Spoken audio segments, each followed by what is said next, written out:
करते थे क्लास बाद में थी, म्यूजिक सोसाइटी पहले हो गया था, वो क्रेज ऐसा चढ़ गया था। वहाँ इंजीनियरिंग भी पूरी हो गई, म्यूजिक साथ साथ अब कॉन्सर्ट्स मिलना शुरू हो गए, क्योंकि कॉलेज में जब आप परफॉर्म करते हैं तो जो लड़के देख रहे होते हैं उनका सर्कल होता है, और फिर बुलाते हैं कि एक बैंड है इस कॉलेज का। तो ऐसे करते करते हमने काफ़ी परफॉर्मेंसेस की, और काफ़ी ऐसी भी की कि मसलन किसी ने बुलाया कि यार फॉर एग्जांपल फरहान सईद आ रहा है या ये बैंड आ रहा है, आप उसका शो ओपन करेंगे, आप आएंगे। अब मैं वहाँ जाऊँ, उनकी जैमिंग चल रही है, तो कहते हैं बस लेट हो गया, आप लोग जाएं। हमारा पोस्टर लग के बस फिर हमें कहते थे आप जाएं। अब हमारे भले 10-15 दोस्त कोई आया, अब हम मुझसे जान छुपाएं कि वो तो बैठे हुए हैं, अब हम किसके लिए परफॉर्म कर रहे हैं। तो मोस्टली में ये होता था, घर वाले कहते थे कि यार हमें ले जाओ स्टार्ट में ना, कि हम भी देखना चाहते हैं, तो मैं उन्हें ले जाता ही नहीं था। मैंने कहा यार पता नहीं, वो स्टार्ट में ही मुझे कहे तुम ना हो और मैंने सामने बिठाया हो, तो ये तो अपने पैर पे कुल्हाड़ी मारने वाली बात है। तो ऐसे करते करते म्यूज़िक बस चलता रहा, फिर खुद ही अपने कॉन्सर्ट्स भी किए, अच्छा अल्हम्दुलिल्लाह होता रहा। इसी की देखा देखी कुछ अच्छे ब्रांड से उन्होंने अप्रोच किया कि यार आप हमारे लिए टीवीसीज़ के लिए कोई प्लेबैक सिंगिंग करें, वो मैंने की। एक ने पहली बार जब मुझे अप्रोच किया कि यार आप एक पूरा गाना बनाना है, एक पूरा इवेंट हो रहा है उस फुटबॉल का, और बड़ा ब्रांड था पाकिस्तान का, तो आप इसका पूरा एंथम गाएं, और वो एंथम हम आपको देंगे, आपने खुद कंपोज भी करना है और गाना भी और रिकॉर्ड भी करना है। तो मैंने उसे जो बजट दिया, तो उसने उसका मुझे, खैर बीच की बातें तो नहीं बताता, मिसाल के तौर पे मैंने उसे 10 रुपये बोले तो उसने मुझे 100 रुपये दिए। मतलब मैंने उसे जो बोला तो मैं समझा मैं क्या कर रहा हूँ या तो मुझे अपनी कुछ पता नहीं है और या मुझे कुछ पता ही नहीं है। तो उसने फिर दोबारा वो हुआ दूसरे साल, तो उन्होंने फिर मुझे अप्रोच किया और उसका भी डबल दिया। माशाल्लाह। तो मैं गेम फिर आहिस्ता आहिस्ता समझ गया कि यार यहाँ पे कुछ लेट में समझता मैं लेट समझा, लेकिन मैं समझा। साथ साथ अपना जॉब और वो अलग अलग जॉब्स की, इससे पहले भी मतलब एज ए राइडर कहीं वो फ़ोन्स आते थे और केबल्स भी नहीं आते कि ये फ़ोन्स लो, टैबलेट लो। और मैडी को मैंने बताया, एक दिन वो ले गया सख्त गर्मी रमज़ान में, और इलाका गैर मतलब जहाँ पे, हाँ वहाँ उस वक्त ना वो होते थे मैप्स, गूगल फ़ोन अच्छा था नहीं, क्या गूगल मैप्स होता। वहाँ जाके बाहर जब देखा मैंने कहा हाथ में लेके सब खड़े हुए, अंदर फ़ोन चले गया, अब मैं बाहर इंतज़ार कर रहा हूँ कि फ़ोन वापस आएगा कि नहीं आएगा। फ़ोन 1 घंटे बाद आया, कहता है हमें चाहिए नहीं। अब फ़ोन डब्बा खुला, पैक खुला।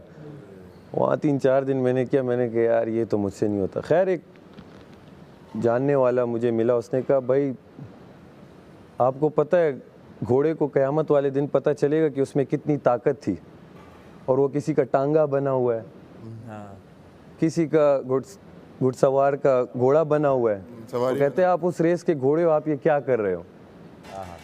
मैंने कहा बात सही है, मैं कर क्या रहा हूँ, लेकिन एट द एंड वही घर में बड़ा था तो जॉब तो करनी थी, क्योंकि म्यूज़िक क्या देता है, एक प्रोजेक्ट कर लिया तो अगला कब मिलेगा किसी को पता नहीं। तो साथ साथ मैंने जॉब भी की, जैसे सॉफ्टवेयर की अपनी किसी फर्म में, साथ साथ वो अभी तक चल रहा है, जहाँ भी होता है वेबसाइट बनाना, ये चीज़ें वो चल रही हैं। तो खैर जहाँ म्यूज़िक की बात आई, बीच में ऐसे भी प्रोजेक्ट हुए, बड़े नाम है पाकिस्तान के, मैंने उनके लिए इतना बड़ा टीवीसी किया, उन्होंने कहा आप ये बस करके भेजें और आपको पेमेंट इतने दिन में हो जाएगी। उसके बाद मैंने कोई 40 मैसेजेस भी किए होंगे, कोई रिप्लाई नहीं। इंडस्ट्री अभी आएगा, और उसमें ऐसे ऐसे एक्टर जो आजकल नामवर हैं, वो पश्तो का था एक्टर वहाँ के थे, ऐसी चीज़ें भी। बट अल्हम्दुलिल्लाह तमाशा में फिर जब हुआ, माशाल्लाह, मैंने एक ऐसी वीडियो बनाई और स्टोरी पे दे दी अपने कि यार इस बार पिशावर से भी कोई होना चाहिए। और मैं ऑडिशन का कुछ उस वक्त था भी नहीं, सिर्फ एक आया था तमाशा आ रहा है। वो किसी एक फ़ैन ने कहीं अपने उस पर लगा के, और बादशाह सलामत तो इन सबको टैग की हुई थी। वो किसी एक फ़ैन को बादशाह सलामत का रिप्लाई आया कि इसे कहो कि पूरी अपनी वीडियो बनाए, अपनी एज और ये करके भेजे। अब वो फ़ैन मुझे पहली बार मैसेज करे और मैं उसे कहूँ कि यार ये मजाक कर रहा है, क्या जाने दो इसे, जाने दो। फिर मैंने सोचा शायद क्या पता वीडियो तो मैंने बचा। अब बादशाह सलामत को मैं अपना ऑडिशन भेज रहा हूँ, बादशाह सलामत एक्सेप्ट ना करें मेरी रिक्वेस्ट। मैं कहूँ ये, अब मैंने वापस उस बंदे को भेजा कि यार ये, अब वहाँ से मैसेज आया इसकी आवाज़ नहीं है। फिर दोबारा वीडियो बनाई, फिर उसकी आवाज़ की, तो फिर मुझे कॉल आई। मैं सोया हुआ था, कॉल आई मुझे, ओए मैंने कहा वाकई ये तो सच चल रहा है सब कुछ। ये ख्वाब नहीं है, तो सब कुछ सच चल रहा है। तो हकीकत में मैं आया, फिर उन्होंने कहा अपनी ऑडिशन दोबारा सही से भेजें। वो मैंने भेजी, आपका इंटरव्यू होगा 2 हफ्ते बाद। मैं किसी को नहीं बता रहा था, घर में मैंने 1-2 को बताया, उन्होंने भी कहा ये होगा तो इसका नहीं, बस चलो, क्योंकि वो सब देखते हैं।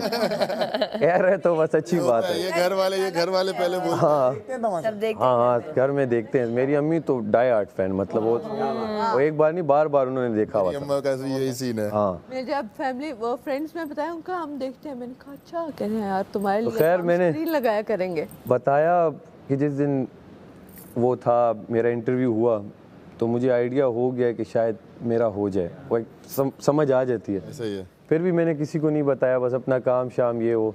तो जब फाइनल कॉल आई, बस घर में बताया, सब बहुत खुश थे। माशाल्लाह। और एक बहुत बड़ी अपॉर्चुनिटी, क्योंकि पेशावर में, और फिर मैं पेशावर में जिस जगह से हूँ वो भी एक छोटा सा इलाका है, और अब वो बहुत बड़ा हो चुका होगा माशाल्लाह से वो इलाका। इंशाल्लाह वो तो जब जाएंगे, वो जो अक्सर मजाक उड़ाती है माहम, तो वही बात है कि किसी की नफरत का बहाना बन गया हूँ। गाओ गाओ, आज अच्छे लग रहे हो, गाओ। आज होना चाहिए। Yes yes yes. तो किसी की नफरत का बहाना बन गया हूँ, किसी की खुशी का सहारा बन गया हूँ। टूटने पे मेरे होगी इन सब की ख्वाहिश पूरी, ये जरा बाहर जाकर तो देखें, मैं सितारा बन गया हूँ। Thank you. Very nice. आज मुझे मजा आया। अच्छा जी। और कोई है? उम्मी यार काशिफ भाई क्यों है? आशिफ भाई भाई आ जाए। अब आखिरी है, आखिरी है आप, आ जाए, आ जाए। अब आखिरी है।